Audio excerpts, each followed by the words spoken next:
every state has their own independent electoral commission with staffs that are being managed by the state government and the state funding. I think that we've lost patriotism in wanting to make our democracy work because of personal reasons.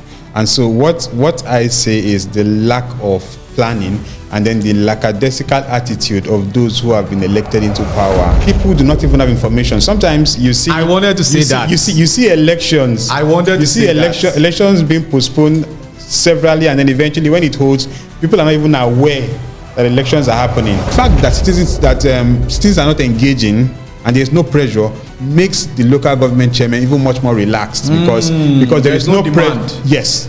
No demand. There is no demand, and so eventually they just supply, obviously. As much as I would not advise that INEC interferes in state elections because they have their own autonomy, what I think should be done is the fact that there should be a benchmark to what state apparatus can do when it comes to elections. There should be a benchmark.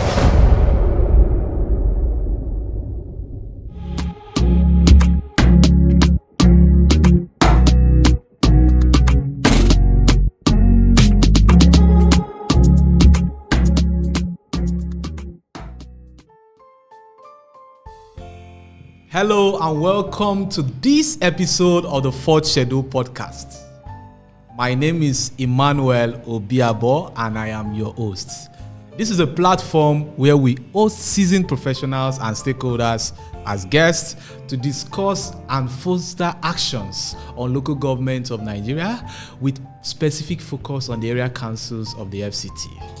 The podcast is an initiative of Statecraft Foundation and supported by the Nigeria Youth Future Fund. Feel free to follow Statecraft Foundation on social media platforms to keep tabs with the podcast and other activities of the project and the organizations. Elections and governance at the local level is one of the most crucial pillars of democracy. If you have ever wondered why local governments matter, their mode of elections, or how their elections shape everyday life, definitely today's conversation is for you. And on this episode, we shall be discussing elections and governance at the local level. And we have our guest in the studio in person of Isaiah Amonye, who is an election observation expert and also an election reform advocate. Nice to meet you, Isaiah. Same here, Mr. Man. It's such a pleasure to meet you today. Yeah, it's so good to have you in the studio. I hope you're having a great time. Definitely, I am. Such a pleasure to be here. Yeah, so I will just ask my first question. Can you explain how local government elections are conducted in Nigeria and who is responsible for organizing and supervising these elections? Local government elections are not very far from your general election that has been conducted by the Independent National Electoral Commission. But for the state-level elections across Nigeria, they are being conducted by the State Independent Electoral Commission. And it's not like it is one body that does the work for every state. Every state has their own independent electoral commission with staffs that are being managed by the state government and the state funding. And so majorly, everything that you see that reflects in a national kind of election, including campaigns, voter registration, and also the nomination of candidates, conduction of election, declaration of elections, and declaration of the winner, all of those, as long as it's a state local government election, it is being conducted by the State Independent Electoral Commission. Okay. But then, when it comes to the gubernatorial election, that is when it is being conducted by the Independent National Electoral Commission. That's interesting. So right now, we have the state, okay, maybe that's why we have Lagos State Independent Exactly. RISIEC. Exactly. Most often it will go with the abbreviation from the state and then followed by SIEC. Okay, but in the case of the FCT, my guess is the INEC. Yes, because FCT is more like the administrative, the Federal Capital Territory. Okay, but in reality, elections at the state level, maybe aside that of FCT, have not been so regular. It hasn't been so regular. Very true. In all honesty. Very true. Very true. What we've seen recently is postponement of elections, and then eventually we see something that looks like a skeletal framework that looks like an election, and then eventually we have a political party that sweeps the whole seats in the whole local government, and then we then have new local government chairmen springing up. But then we are hoping that all of this can also adjust with time as we begin to make amendment to the constitution. And should we wait patiently and hope patiently? I mean, I see governance in Nigeria as something that people delegate away from what they should take action, decisive action. And so you hear people using the words like, by the grace of God, we hope, we pray, it is hopeful, we believe. I'm not saying it's not good to believe, but why can't we, as a matter of fact, be definite about the conduct and all of the election? And this leads me to my next question. How does not having regular and credible local government elections affect the development in our communities? And why do some states keep using caretaker committees?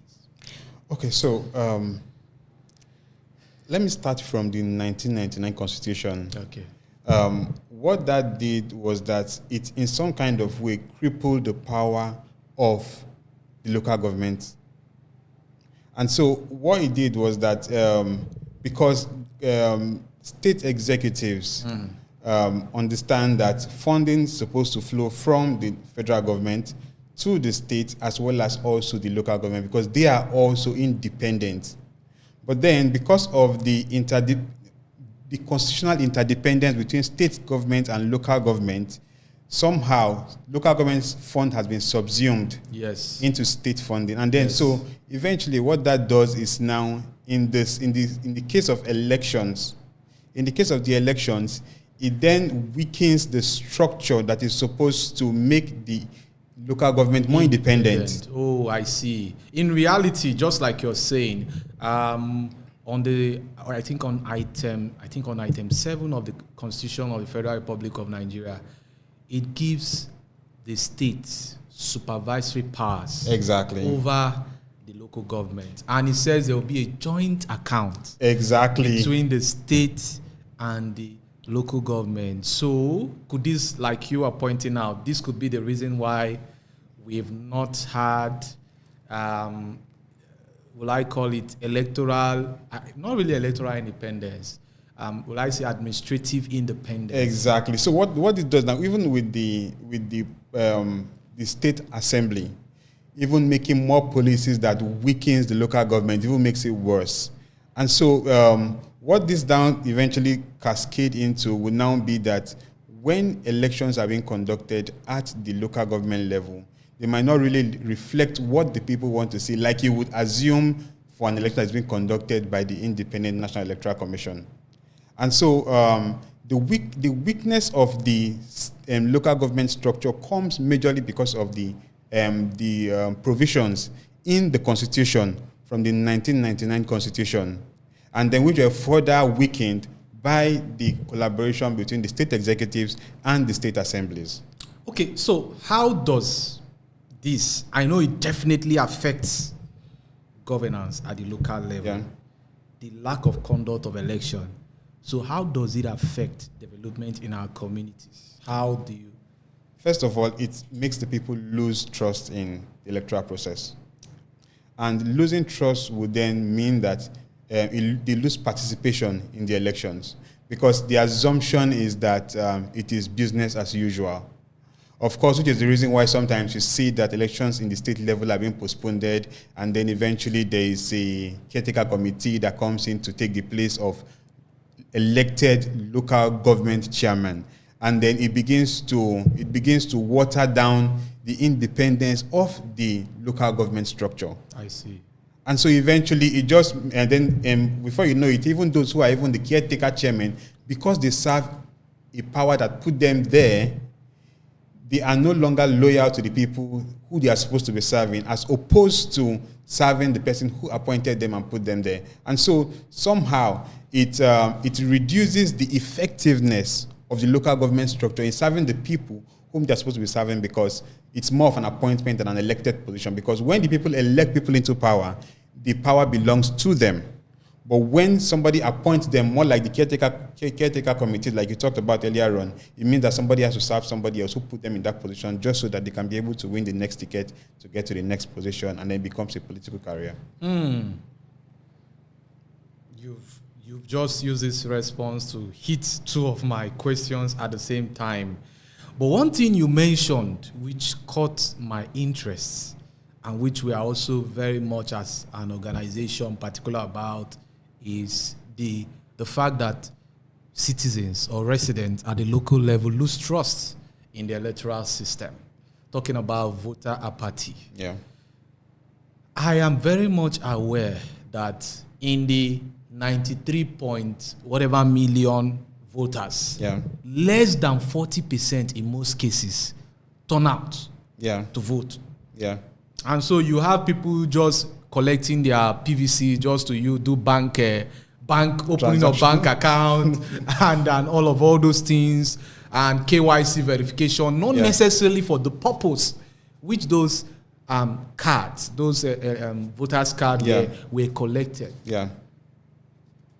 Is there really a way out in terms of this voter apathy, especially at the local level? I mean, how can we begin? I know that from last year, due to the Supreme Court judgment declaring autonomy or emphasizing or confirming autonomy, within a span of 1 month, you started seeing on the news, Benue State set to conduct election, this set to conduct, and everyone was rushing to conduct. It was an indictment. Sure. It's just like now.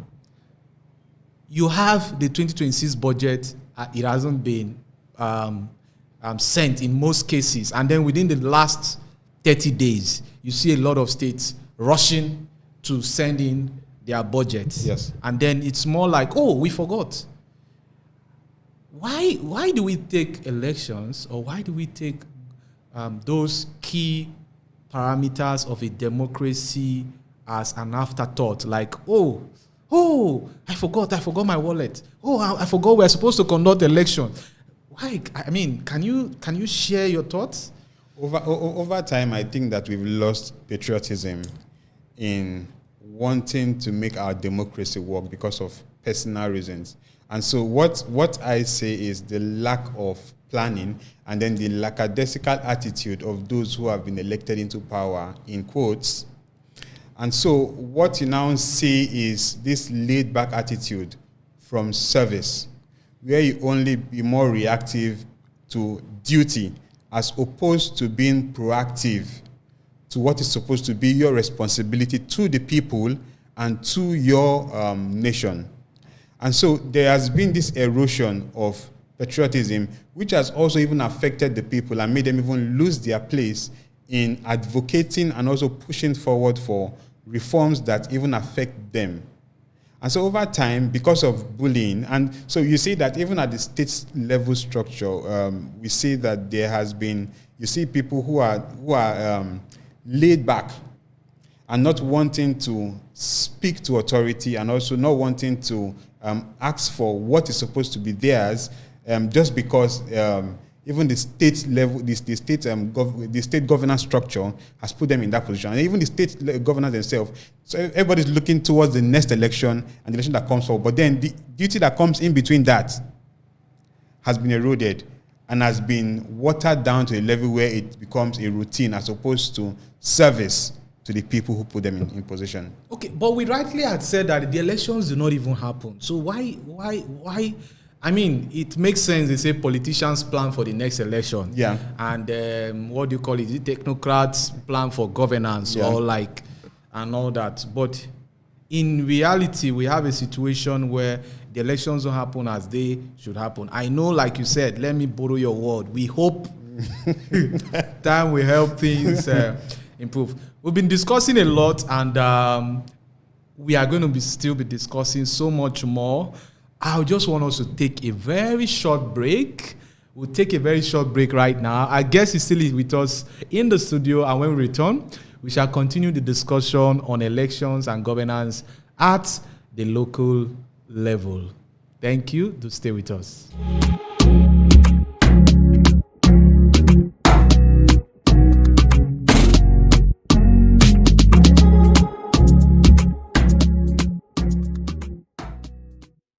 Welcome back. Before the break, we were discussing about elections and governance at the local level. And still with us in the studio is Isaiah Amonye, who is an elections and governance expert and also prides himself as an advocate for electoral reform. We have spoken so much about the fact that at the grassroots level, elections do not happen as frequently as they should occur. You rightly had confirmed the reason why we have caretaker committees, which is not beneficial to the people, Very but true. beneficial to the state government or the state governors and their implication.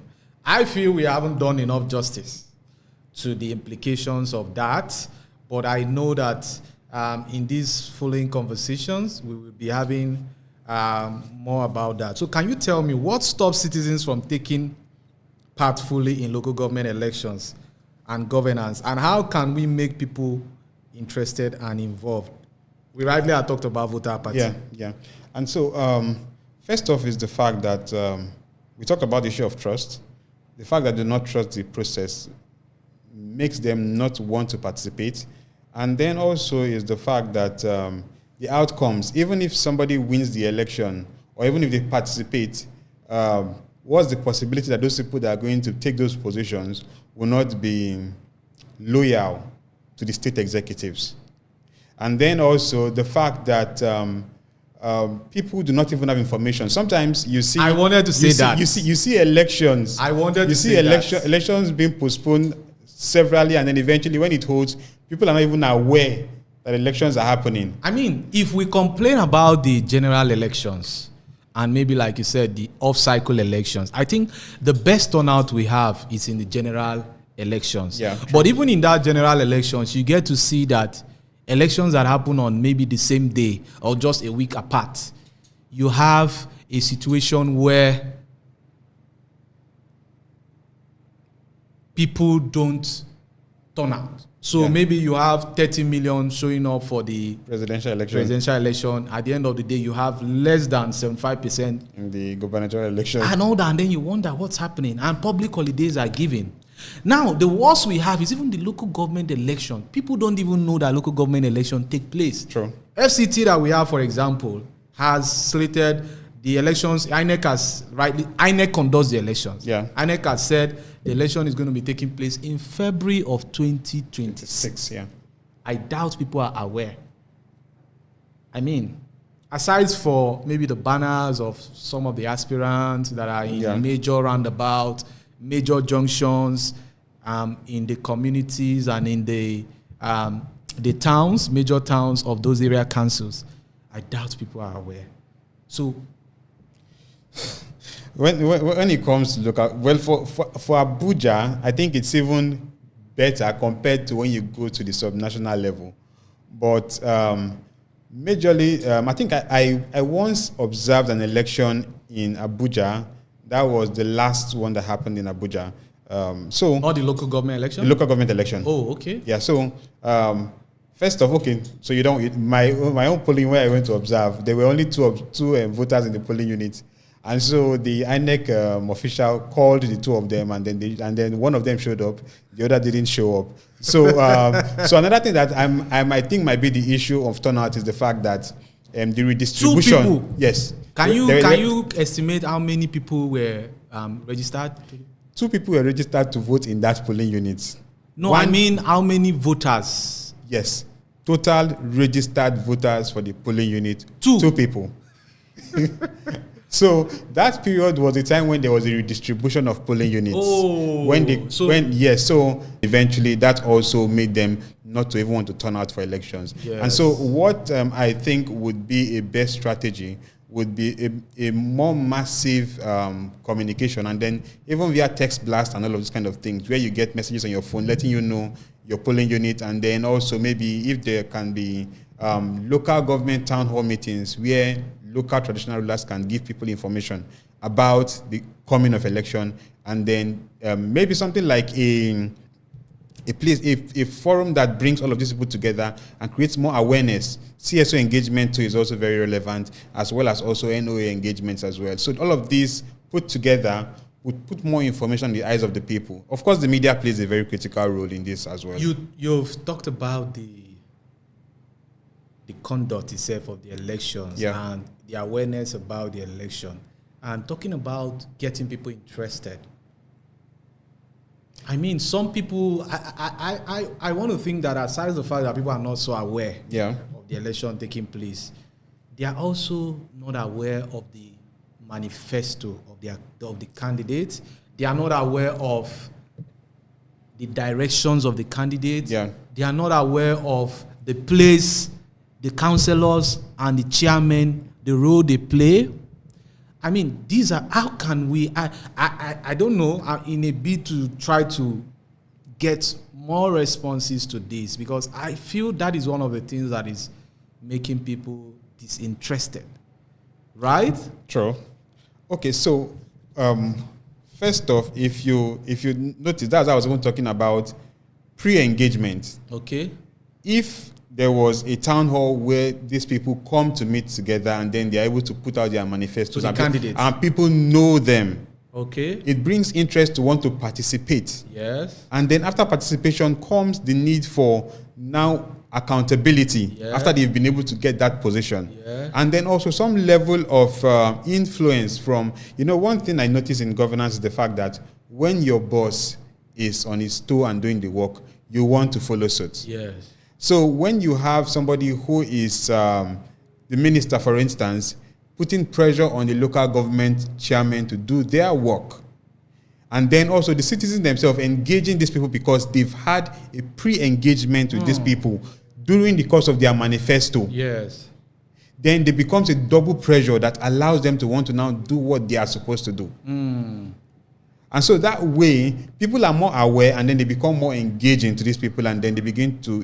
They are now looking forward. Exactly. So the more the engagement, and the truth is that the fact that citizens are not engaging and there's no pressure makes the local government chairman even much more relaxed because there is no demand. Yes. No demand. There is no demand, and so eventually they just... Supply, obviously. I mean, it's almost like... Okay, we're heading somewhere. So what reforms can improve local government elections and make them more transparent and reliable? You talked about trust. What reforms can improve that?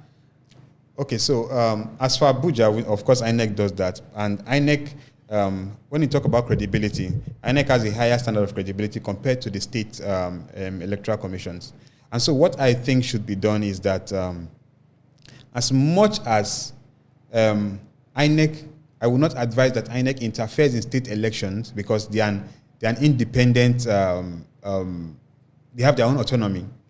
What I think should be done is the fact that there should be a benchmark to what state apparatus can do when it comes to elections. There should be a benchmark. Not that you can postpone anyhow you want, as well as also that there are some things that should not be allowed, at least to keep some level of credibility Who can and trust. ensure this? INEC.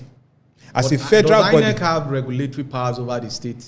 INEC combines the voters from the local governments to the national database, as well as also register the parties that contest for the elections at the state level. Okay. So an INEC is also a federal body that also sometimes supports the state independent electoral commission in showing them how to conduct elections. Okay, more like a big brother. Exactly. And then also, even sometimes they even borrow them apparatus like their polling unit materials, the voting cubicle and the likes, and all of those things to help them to be able to conduct elections. And so INEC has some kind of big brother leverage. So I think that there should be a benchmark. So they can leverage on this big brother. Exactly. And then constitutionally too, there should be some clause that allows for INEC to be able to give some kind of management to state independent electoral commissions. That way, they do not go below that benchmark and then they begin to do a supervisory role that supervises the conduct of elections at the... Let me ask you this. Should INEC conduct local government elections instead of the state electoral commissions? What's your opinion on that? and you'll be quoted. Okay, so from my perspective, from what I have seen so far, I think that INEC is a bit overburdened on a lot of other elections. And we are worried about gubernatorial elections, worried about presidential elections, worried about off-cycle elections, worried about supplementary elections, and so many of such. And so what I think, in my own best opinion, I think INEC should play a supervisory role, and then state independent electoral commission should be strengthened. Strengthened such that they do not go below a particular benchmark, and then they should be held accountable. Of course, I would support the fact that people who go below this benchmark or who compromise the standards should be penalized severely, so that can be a deterrent to those who come subsequently.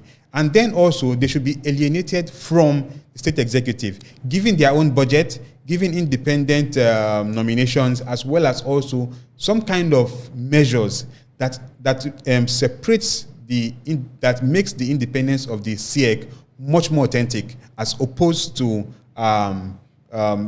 just being an arm of the state executives. So I know that INEC's, for example, INEC's budget is on the first line charge. Yeah.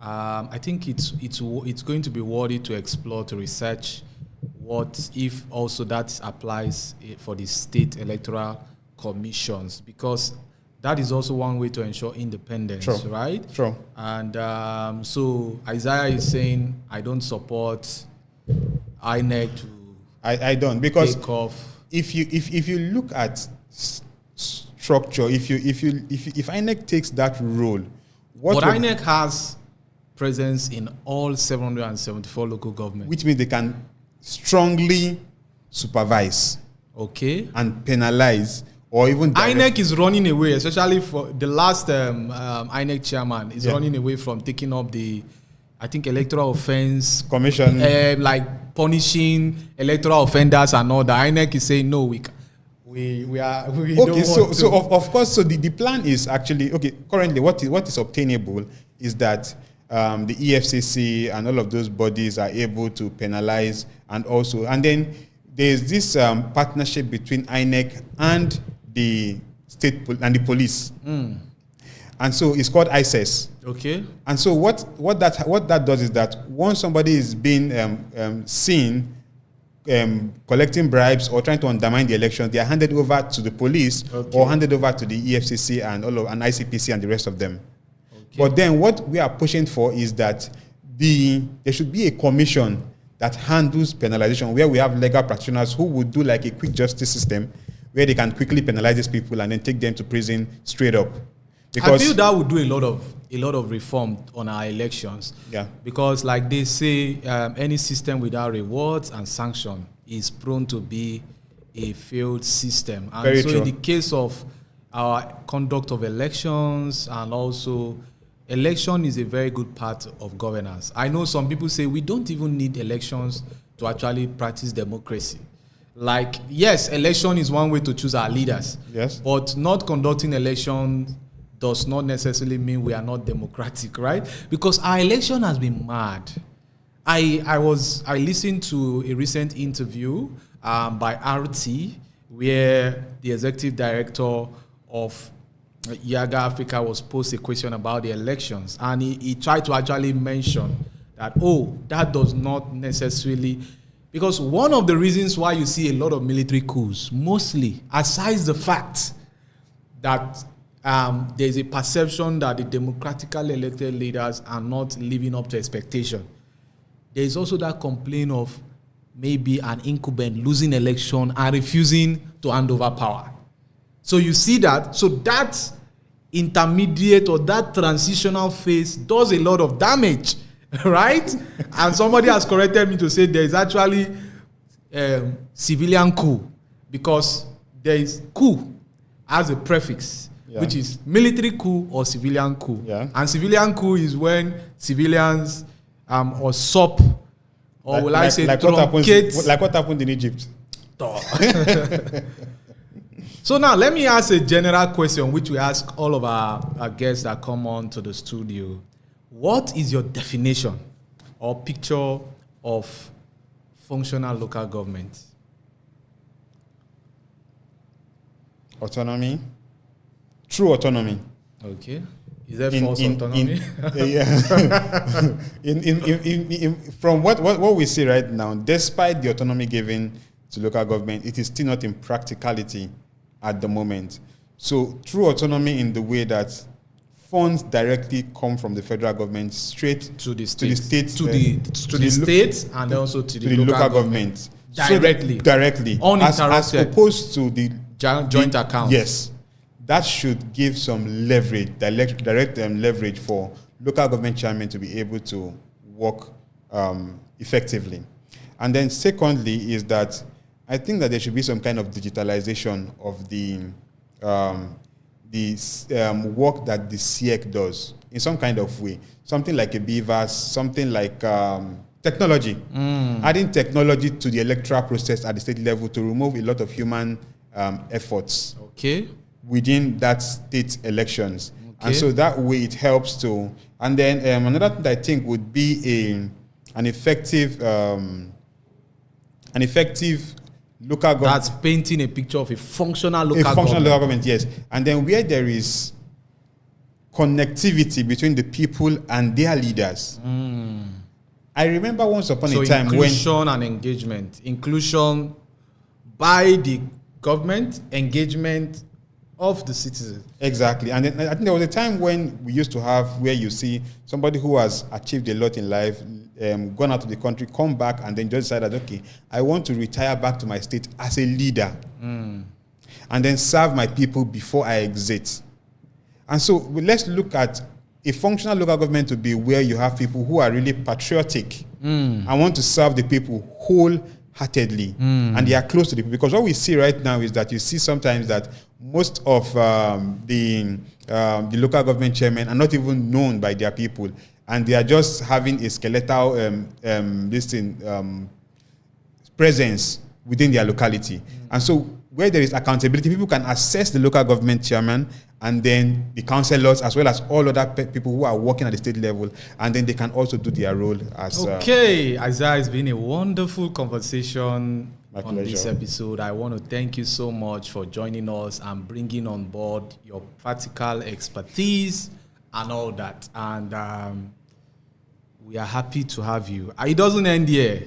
And I want to thank you again for this honoring our invitation. Always a pleasure. All right. So thank you for joining us on this episode. And we encourage you to put whatever lessons you have gotten from today's episode. Are you an electorate? Are you an authority? Are you a member of the State Independent Electoral Commission? Whatever you are you a civil society organization? Are you a media? There are a lot of lessons from this episode which we can implement. And we know that when we do this, we will have better communities. When we begin to make people more interested in participating in the local government election, we'll have better, communities. Again, do follow us on social media platforms using the handles which are displayed on the screen. This would help you be up to date with the Localizing Autonomy in FCT Area Councils project and also other activities of Statecraft Foundation. You can also check us out as we have other episodes of the podcast on our YouTube channel. Until next time, I say bye for now.